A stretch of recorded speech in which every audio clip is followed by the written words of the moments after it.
issue ng kidnapping ng extraction, na ikaw ang mastermind ayon sa ating, abangan nyo po ang bonggang-bonggang ebidensya.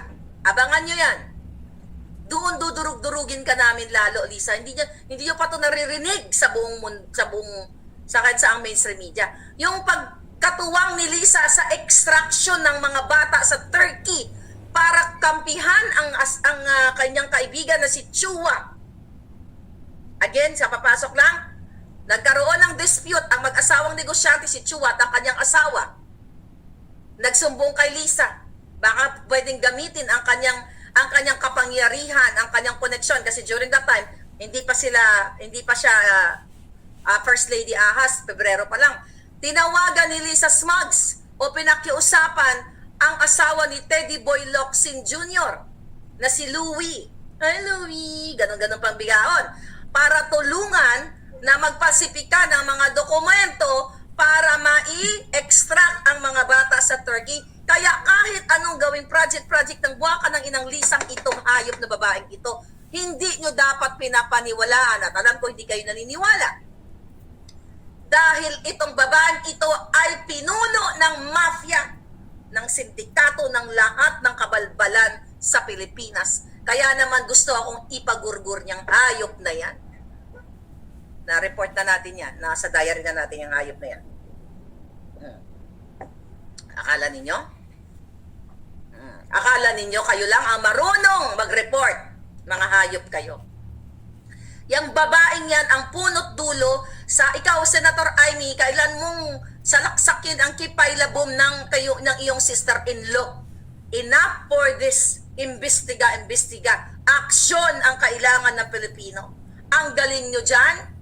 Kayo, tambalisa, ang galing nyong gamitin kasabwatin si Ontiveros para sukulin, para pagbintangan na si Saray, nakita, nagkuha ng mga baril-baril.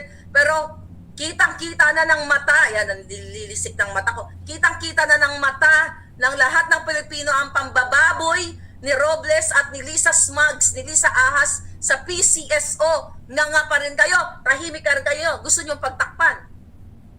At yung pulburong issue na yan, gustong pagtakpan ni Kuting. Hanggang ngayon, hindi siya nagpapa-pulburon test. Kung nakikita ninyo, okay, yung mga nagnangak-ngak dati na akala mo, ay para, they're not really para sa bayan. Yung ibang mga Duterte kunyari. O Duterte talaga, pero namamangka sa ahas. Okay, may nakarating sa atin, mga palangga, na pinagmamalaki pa ng asawa ni Garafil na nabayaran niya na, nabibigyan ng monthly, yung mga umaatake sa akin. Yan ang utos ni Lisa, kaya naman pala. Lahat, kunyari, nag-aaway-away, yung pala, bayad na ng gobyerno at they are part of the corruption. See that? Bayad na sila. Kaya naman pala, syempre, kung kaya mo nga mambugaw, kaya mo rin tumanggap, di ba? My God, ang mga kaluluwa nila ay naibenta na kay Satanas. Sino ang Satanas? Si Lisa.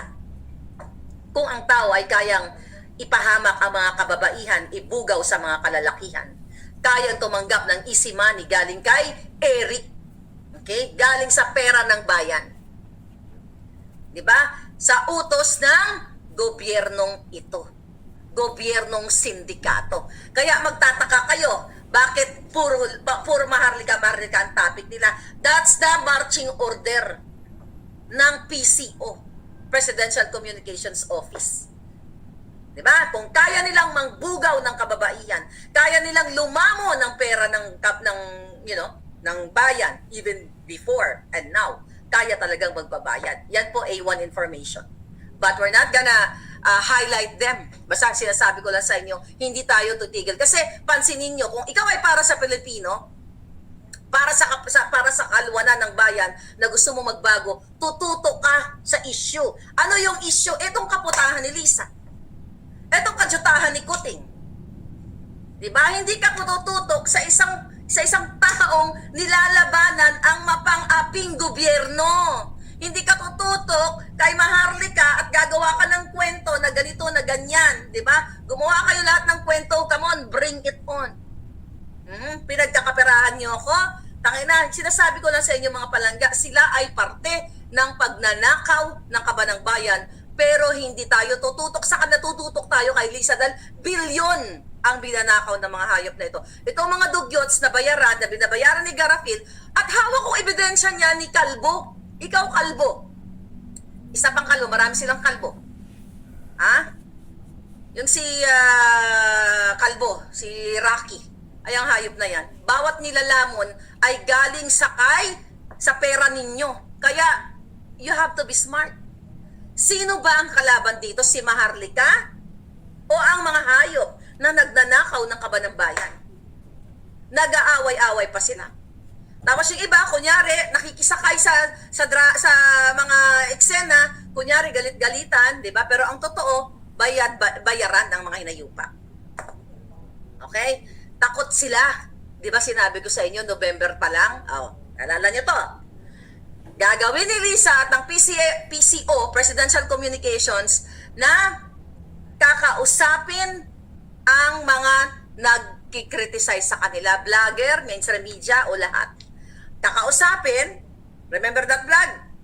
Bago pa lumabas itong lahat ng ito, kapag ikaw ay hindi pumayag, let's say sa mainstream ka, tatanggalin ka sa trabaho. Look at what happened to Trixie Angeles.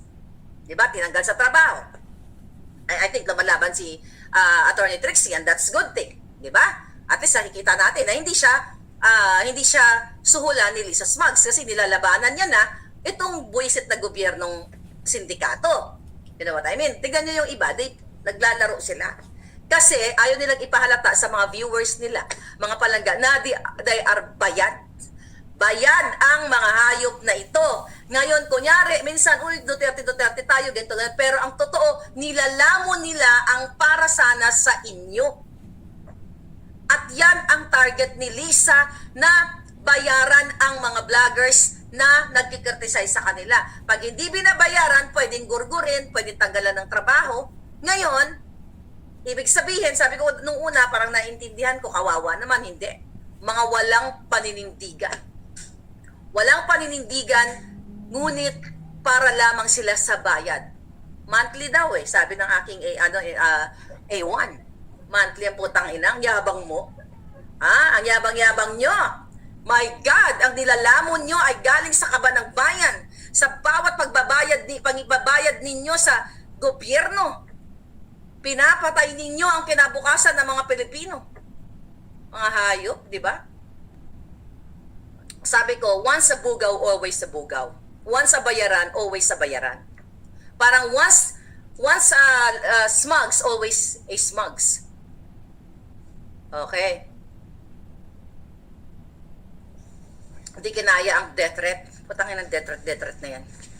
Takot ka sa death threat? Duwag ka. Hindi pa palangga, duwag ka. Ako 2015 pa lang, meron na akong ganyan